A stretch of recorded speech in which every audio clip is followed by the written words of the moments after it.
There were two conventions going on this week. The Republican one reminds us why America matters. I believe America is an exceptional nation, founded on three principles: equality, freedom, and opportunity. Our family went from cotton to Congress in one lifetime. And that's why I believe the next American century can be better than the last. Be a radical for freedom. Be a radical for liberty. And be a radical for our republic, for which I stand. That was awesome. Then there's the naturalization ceremony, reminding us that even as our nation's most prominent voices deem America irredeemably racist and evil, billions beyond our borders would trade their situation with us in a heartbeat. Such ceremonies upset the press, but give actual human beings a lump in their throats. And how about the sister? She'd get things in order.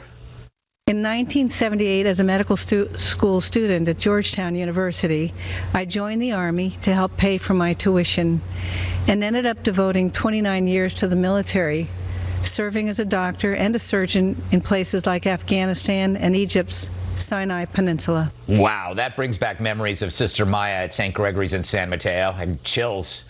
After the Dems' week-long tantrum, though, it's good to see adults in the room for once. I would not arm wrestle this lady. I would not pinky wrestle her. She could kick my ass. Sorry, sister, but I'd put her, Tim Scott, Herschel Walker, Jack Brewer, and Burgess Owens up against the entire Democratic Party in a cage match.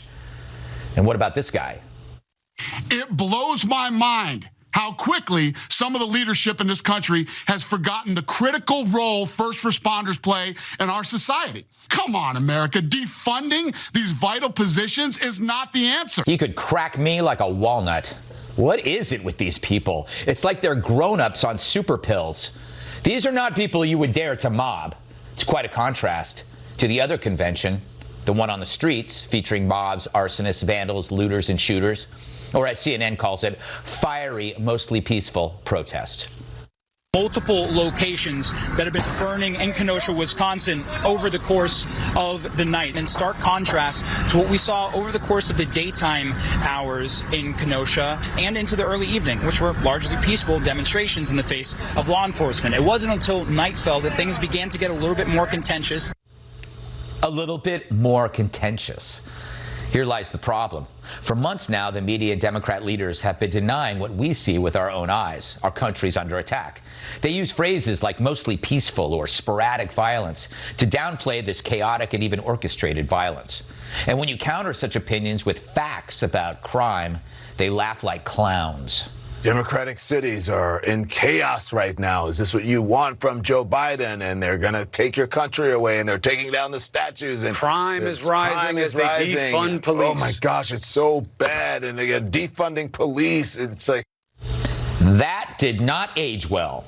Now that the violence is out of control and taking lives, however, the mockers changed their tune. But it wasn't your suffering that changed their minds. It was the polls. Tell us about the blind spot, Don. I think this is a blind spot for Democrats. I think Democrats are ignoring this problem or hoping that it will go away. And it's not going to go away. Joe Biden may be afraid to do it. I'm not sure. Maybe he won't. Maybe he is. He's got to address it. The rioting has to stop. Chris, as you know and I know, it's showing up in the polling. It's showing up in focus groups. It is the only thing right now that is sticking. So that's why the media ignores the violence, because it didn't suit them politically. But once the polls show that mayhem hurts Joe's chances, it's time to speak up. How gross is that? As gross as Brian Stelter in a Speedo. Because it means all those businesses burned, all those people injured, all those jobs and lives lost happened because the press didn't see political value in reporting it. And by ignoring it, it continued. Well, of course, until now. This is on their watch. It is on their watch. Mr. Vice President, if you don't believe that your faith demands that you speak about what's happening in Kenosha right now, not in terms of showing riots and fomenting tension when it's a symptom of a problem. They have to talk about these vigilantes, and they have to talk about these groups who go in and start this violence. White guys coming in from these groups, starting unrest, promoting violence. So now they're upset. Sorry, too late. The ugliness we see now, you built that by ignoring its spread because it didn't suit you to point it out. Remember what you said about Antifa? Now, too many see the protests as the problem.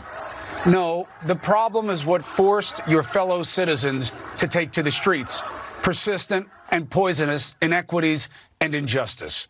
And please, show me where it says that protests are supposed to be polite and peaceful. People who show up to fight against bigots are not to be judged the same as the bigots, even if they do resort to the same kinds of petty violence. So where does that petty violence lead?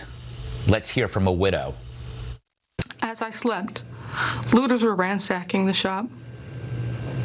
They shot and killed David in cold blood, and then live streamed his execution and his last moments on earth. He was murdered by people who didn't know and just didn't care.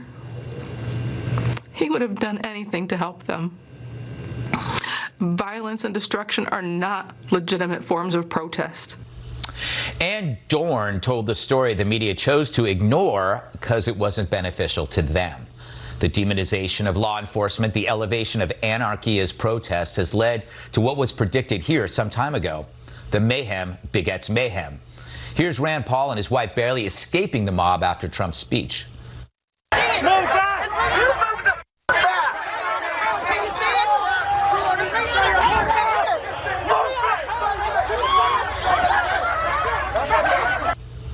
What if there weren't armed officers there?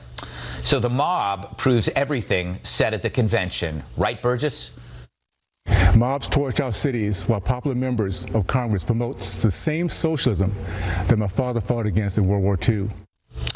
So the convention's theme isn't fear, it's freedom. Freedom from fear. Fear of attack, intolerance, losing your home, business, life. This is a message we need to hear as our country is at the mercy of marauders. But that's what happens when leaders cower before the politically correct and the media and their celebrity darlings choose to back lawlessness than those who fight it. They had Connor Lamb and Stacey Abrams. The Republicans had this guy from Cuba. I choose President Trump because I choose America. I choose freedom. I still hear my dad.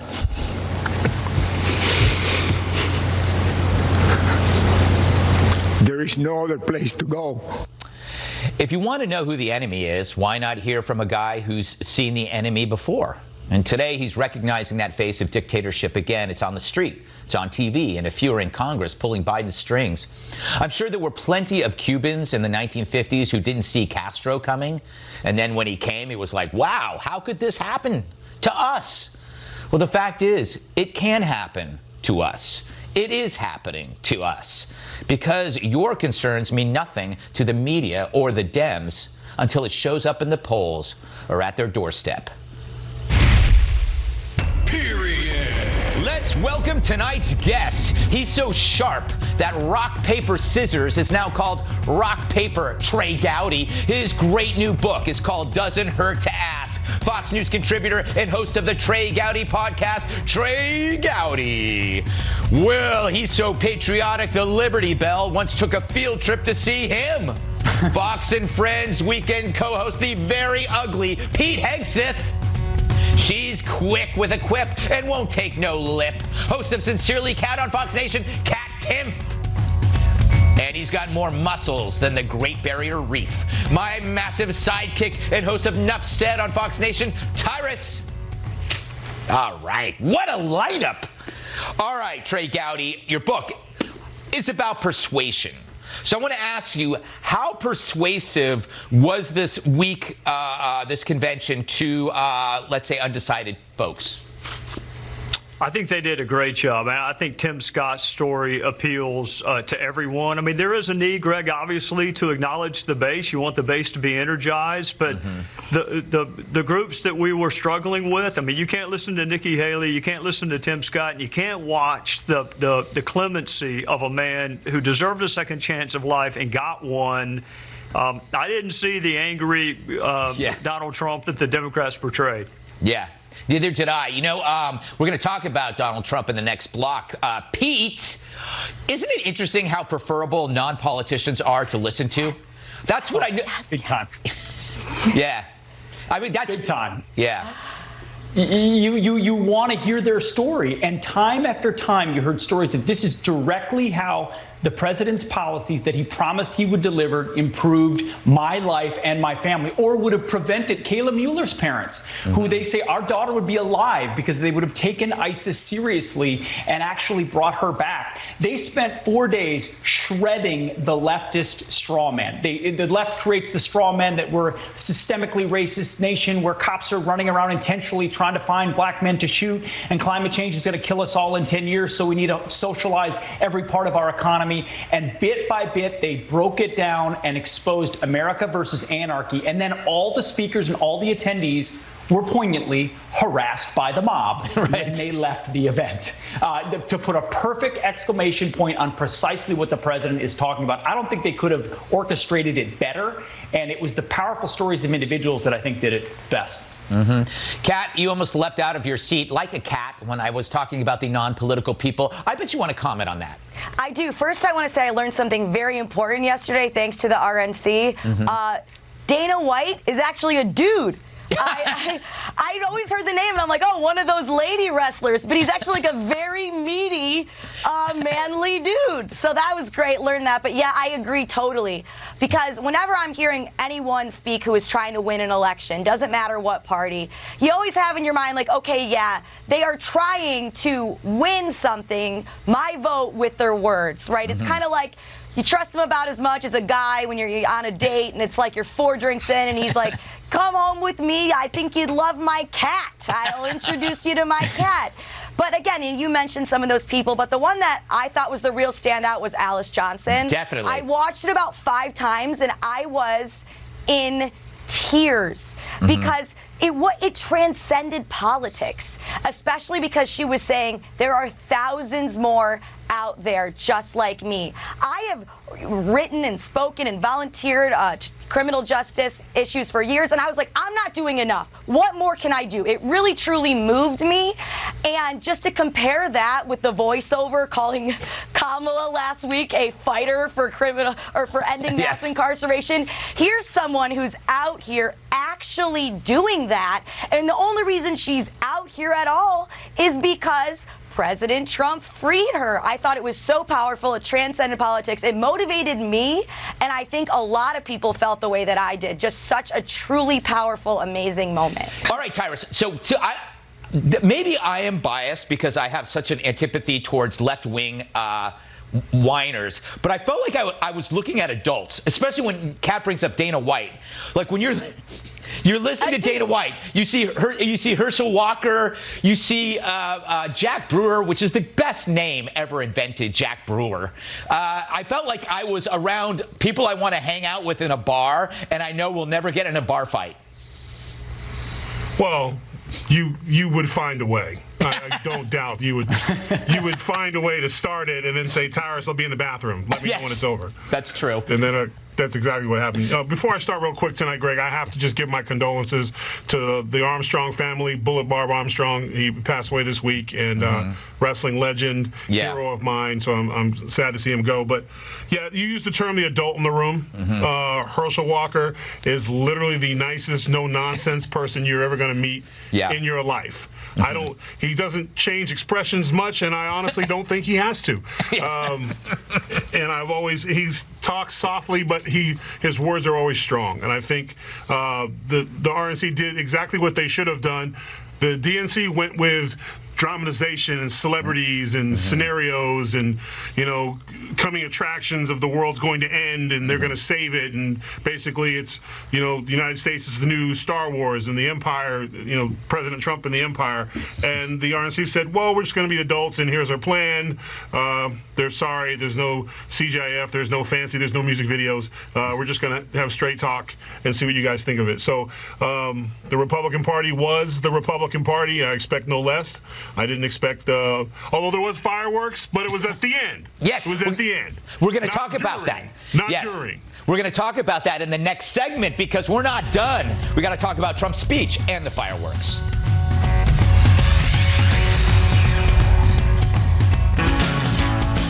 He made the networks cover the fireworks.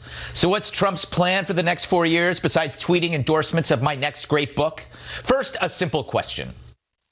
So tonight I ask you a simple question. How can the Democrat Party ask to lead our country when it spends so much time tearing down our country? Much of the speech hit on how Democrat policies made America worse, not better. Policies that led to last week's power outage in California. Did everybody see that? Everybody saw that. Tremendous power outage. Nobody's seen anything like it, but we saw that last week in California. How can Joe Biden claim to be an ally of the light when his own party can't even keep the lights on? What a line. I take it he doesn't think Joe Biden is very strong. Joe Biden is weak. But Joe says he loves blue-collar workers. I wonder, does he give them hugs and even kisses? Joe Biden took the donations of blue-collar workers, gave them hugs and even kisses.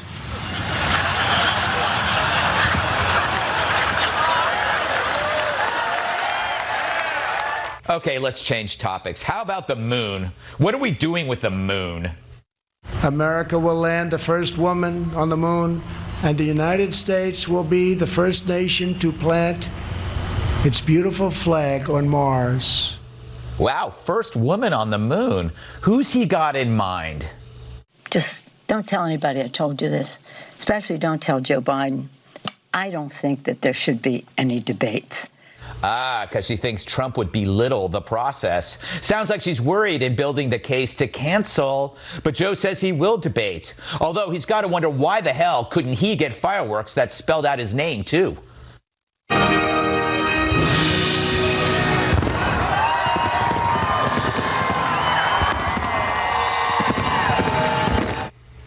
Okay, Pete. 4 years ago, if I saw that, I would probably be triggered. Like, how dare he do this? But now, to me, it's absolutely hilarious that he did that.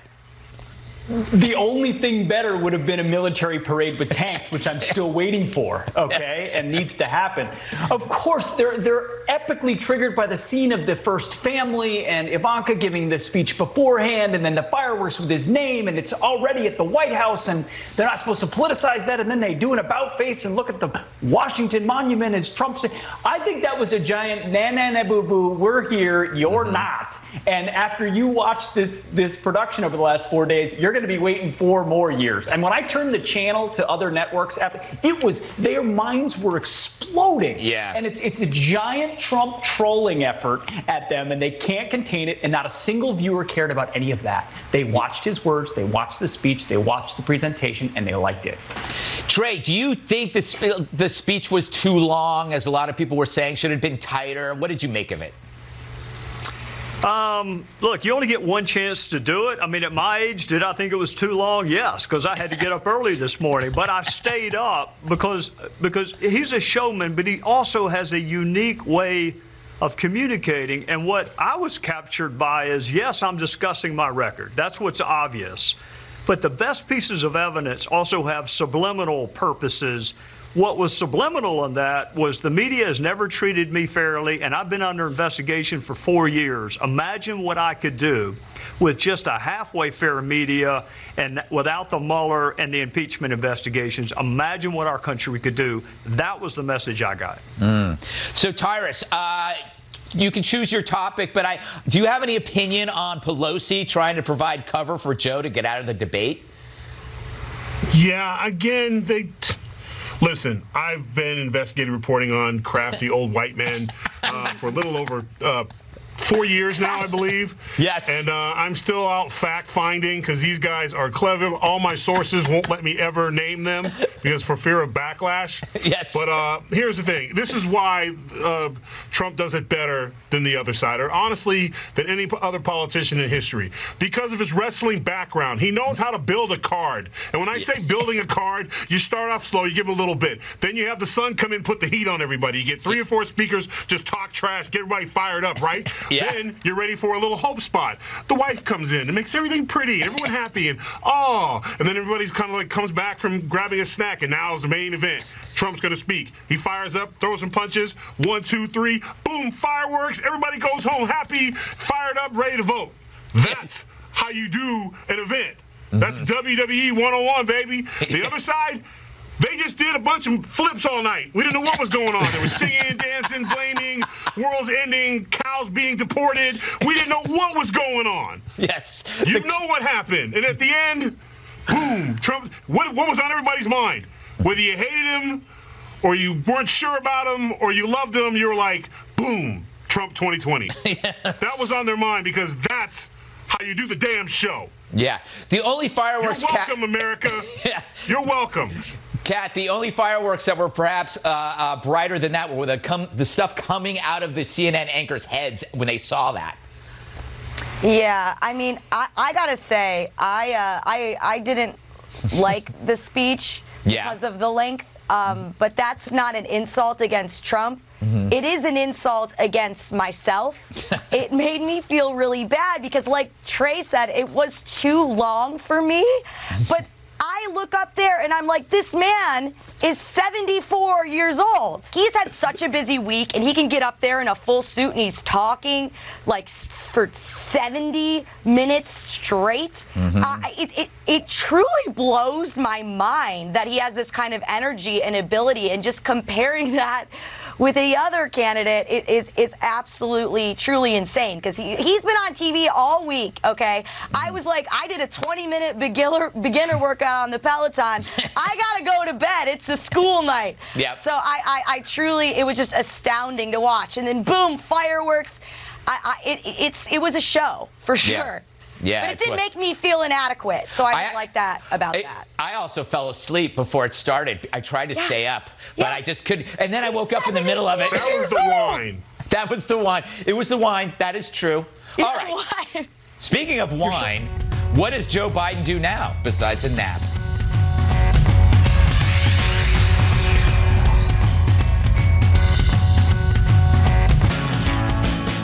Biden ends his silence over violence. Kenosha, Wisconsin saw several nights of mayhem this week following the police shooting of Jacob Blake. Tuesday, 2 people were shot and killed, and a 17-year-old has been charged with their murder. Later this week, Joe Biden addressed the riots. Protesting brutality is a right and absolutely necessary, but burning down communities is not protest. It's needless violence. Violence that endangers lives. Violence that guts businesses and shutters businesses, serve the community. That's wrong. The problem we have right now is we're in Donald Trump's America. He's rooting for more violence, not less, and it's clear about that. And what's he doing? He's kept pouring gasoline on the fire. So Joe finally condemns the violence, coincidentally, as he also blames Trump, using a terrible analogy. But he's only really condemning their violence in order to blame Trump, which is kind of sad, given that the past 2 months he's been as quiet as a worm's fart about the chaos. But it wasn't the only notable thing he said this week. You have said yourself that you are a transition candidate. Does that mean a one-term president? What does that mean? No, it doesn't mean. So you're leaving open the possibility you'll serve 8 years if you get elected? Absolutely. Wow. So turns out Joe's up for a second term in 2024, which will put him at 233 years old. That might be news to Kamala Harris. Let's watch that again, but pay close attention to her reaction. It's very subtle, but you'll see what I mean. You have said yourself that you are a transition candidate. Does that mean a one-term president? What does that mean? No, it doesn't mean. So you're leaving open the possibility you'll serve 8 years if you get elected? Absolutely. Will you raise taxes? I will raise taxes for anybody making over $400,000. So, Kat, I have a feeling Kamala wasn't expecting that answer. I mean, there had to, but this, without question, is kind of an arranged marriage under the assumption that she's going to be the president, not in 4 years, but in 2 months. Oh yeah, I mean, she loves power. That's the thing that she loves more than anything. If she's got to throw some people in prison, she'll do it. If she's got to pretend she never threw anyone in prison, she'll do it. It's ridiculous. And I just feel really, really awful for Jacob Blake's family for the way that this has all worked out, because you watch the video, it's obviously horrific, and it's obviously a situation where there needs to be justice. The thing is, the way to achieve justice is not by going out and, creating a bunch of other uninvolved victims. You know, I saw a video of a guy whose family furniture store was burned to the ground. What did the furniture have to do with any of this? And it's disturbing that it took so long for Joe Biden to condemn that. This isn't tough stuff. You want justice in that situation for him and his family, but then you have also his own family saying they're disgusted by what's going on with all the looting and destruction. Condemn that. This should not be political. Yeah. Unfortunately, Tyrus, everything is political now, and everything is extra political because we've got an election coming up. So it's being used as a football, essentially. Yeah, and both sides really need to punt. You know, this has been a tough week for me, dealing with the frustration of these type of shootings and trying to see, watching it objectively, but at the same time, I also have to answer the question as a black man, what are your thoughts? What is this? What is that? And it's frustrating because it's very hard. I'm fortunate because people reach out to me. Retired police officers reach out to me, cops reach out to me, and they always want to be anonymous, but they always say the same thing. They just said the guys lost procedure, they panicked, and they didn't support the shooting. And they explained to me ways that they could do that without doing it. And when you try to word that, it gets lost because for some reason you can't support the police department and at the same time want your fellow brothers to be safe. Right. I don't want to go out and get shot in the car over a misunderstanding. One of the things that got me a steady job was that speech I gave, maybe my second or third show, about compliance. We have to comply. No matter how bad it is, no matter how much you hate that police officer, no matter how horrible he is, you have to comply. You don't turn your back on anybody, especially a police officer with a pistol. You have to comply. And that's just not black men. That's every man who's ever in trouble with the police. Comply. You might get your ass kicked. You might have to lay face down on the ground. I've been there, but I'm going home. And the message is we have to comply. And when you're fighting for justice and when you want equality, we end up shooting ourselves in the foot because before we can even get the message out, people who say they're on our side, who have their own agendas, ruin it. You have a protest because you want equality, and then a group shows up and burns down a house. Where's the safety for the people in the neighborhoods? Mrs. Dorn, we get lost up, and then we end up at each other's throat. The only way we'll ever change the police department is not taking away the roots, not affecting, defunding the police department, so you're going to hurt the guys on the ground, the good cops, the men and women who sacrifice and deal with the worst in human society every day and still have to come home and raise families and pay taxes. We're going to hurt them. And the answer is what? It's term limits. It's qualified immunity. It's not the bottom of the tree, and we always attack the bottom of the tree. We never deal with the fruits that are getting fat off everybody else's misery. And until we wake up and stop attacking each other, it's not President Trump's fault. He wasn't there. He didn't order it. But it's convenient. Shame on Joe Biden. Yes, you came out against violence. I applaud you for that, sir. And then you turned it into political and blamed it on the president because you want some votes. When you know damn right well the presidents of the United States, doesn't matter who it was, Barack Obama, doesn't matter who it was, had nothing to do with what's going on in our streets. And that's what upsets me. And I know I talked a little bit over, but my bad. Yeah, you know what? I really feel sorry for Pete Hegseth to follow that. Pete. Hey, Pete. I actually cede the balance of my time back to Tyrus. Well said, brother. That's the kind of conversation the country needs to have. You can both recognize that black men are treated differently or perceived differently by law enforcement, and that changes the interaction completely. But also when you're watching resisting arrest and you're watching a lack of due process for officers that are in impossible situations, it makes people rush into their corners and defend exactly, and then nothing ever moves. And the media exacerbates all of of it, and it has the unintended consequence, ironically. There was a pizza owner whose shop and window was smashed out. I can't remember if it was Domino's, it was a chain. And he's yelling out the window, he's saying, "Are you trying to get Donald Trump elected?" That's exactly what you're doing. Trey, last word to you before the break.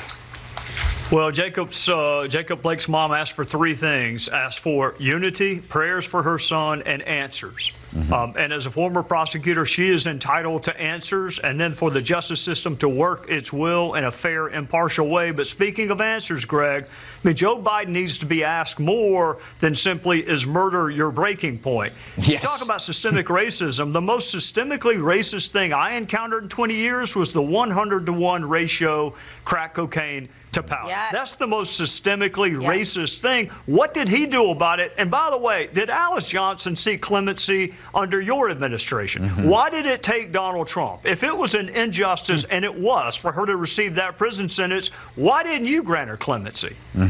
Good point. All right. Up next, it's whiners versus diners.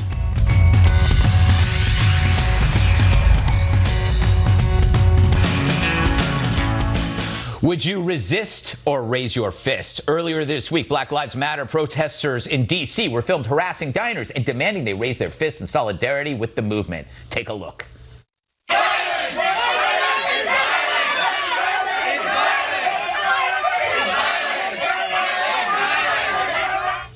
The woman being shouted at said she actually supports the cause and has been marching for weeks, but didn't feel right complying with the mob's hostility. I feel the same way when Kilmeade asks me to dress up as Ducey. Anyway, it's interesting to now watch the left eat themselves at a restaurant. Seems fitting. But hey, if screaming in someone's face was actually an effective strategy, this guy would be the world's most persuasive person.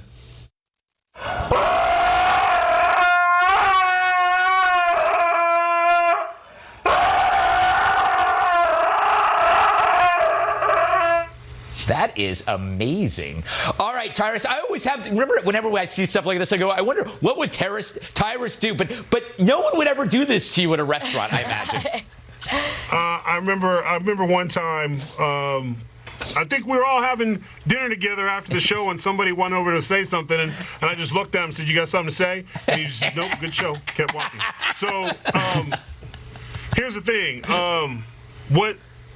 Standing over someone and telling them to raise their hand is just as bad as what you're supposedly fighting against. Exactly. Making people do things against their will, which you're fighting for the fact you want equality and freedom for everyone, except for the woman. You're a real brave dude standing over a woman. Now, if I would have been having dinner with my friends and family, I always have a rule. I'm good for 6 to 8, which means I'm good for 6 to 8 of them. Y'all got the rest.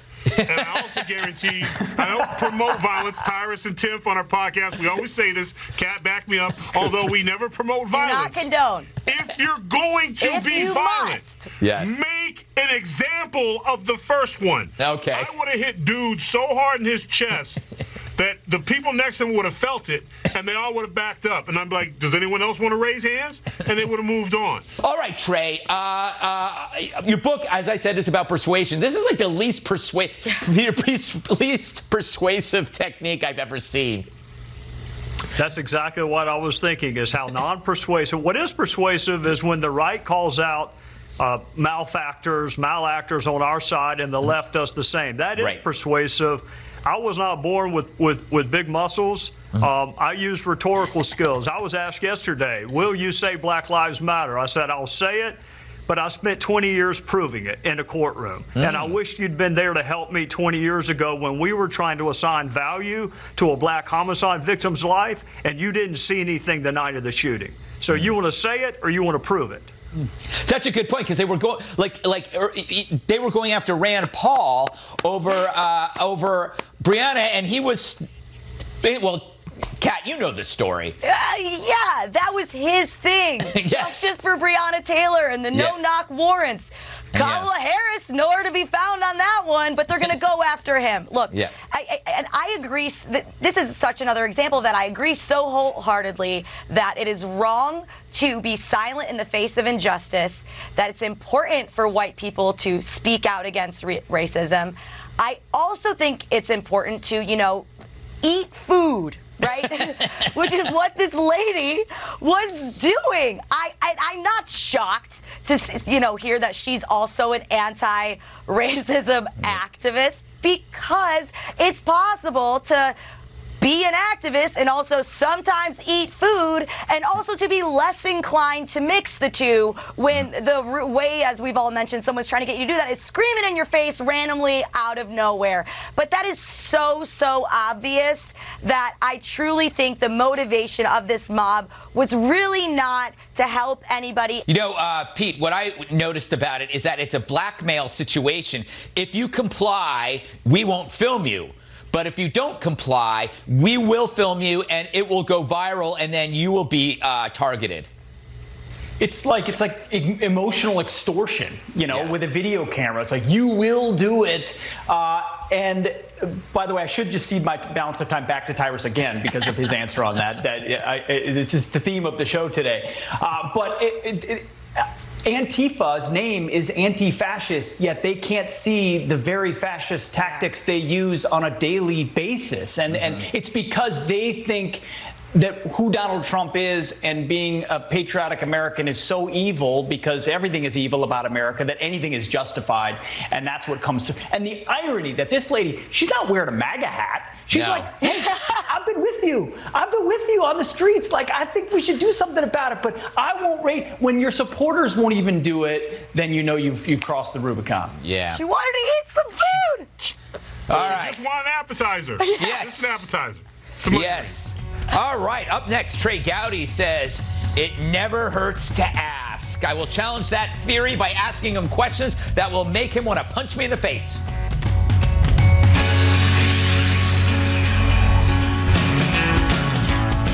We got to talk to Trey about his new book. It's called Doesn't Hurt to Ask, Using the Power of Questions to Communicate, Connect, and Persuade. Okay, Trey, this book is basically for anyone who wants to persuade someone else to their cause. Is that kind of what it is?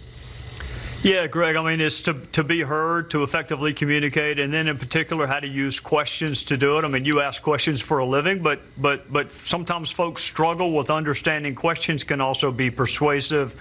It's for anyone who wants to win their next conversation or survive Thanksgiving lunch. All right, give me an example, because I know you talk about stupid questions are better than stupid answers, but how can you persuade with a question? Well, I mean, remember Jonathan Gruber. He said the American people were too stupid to understand the Affordable Care Act. Do you remember that? Right. So I got a choice. I can debate economics, I can debate health care, or I can ask him, what did you mean by too stupid? Are there grades of stupidity where some are acceptable and some are not? And I spent my entire 5 minutes trying to get him to own words. I mean, my hope was that he was perceived as less credible, but he's an MIT professor, so that was the only area in which I could effectively fight with him. It's interesting. So this has got to be part of your legal background, but so you have that talent. Do other people, can they create this talent if they don't have it already? Yeah, Greg, I was terrible when I began as a prosecutor. I mean, I was terrible. It is a learnable, acquirable skill. And the benefit is the other person has the burden because they're doing the talking. And as you know from what you do for a living, sometimes your next best question is going to come from what the other person just said. It is eminently learnable, and I lay out in the book different categories of questions and when to use those. All right, so as somebody, I've interviewed probably, 1,000 people. There were times when I had no interest in the topic. How do you ask a good, like, let's say, like, okay, on Red Eye, they'll say, okay, we have the star of this sitcom that I never watched, but it was the same company, Fox, right? So they had to have this guy from the sitcom on, and he's just a shallow tool. How do you come up with questions when you don't care? Well, I've got a chapter on how to fake sincerity. Yes. So it's hard to do, but you are an eclectic thinker. So something interests you. I would pivot away from the sitcom and find something. What he did before that. Why did he pick comedy instead of drama? Something that interests you so you don't fall asleep during the interview. Yes. That's good advice. That's why I actually don't do interviews anymore, because I would say 99% of all people who want to be on shows to be interviewed, they're not interesting enough. Unlike Trey Gowdy, one of the most interesting people on the planet. Get his book, Doesn't Hurt to Ask. It's great. It persuaded me. We'll wrap things up next. Hegseth, Cat Tim, Tyrus, Gutfeld, and I love you, America.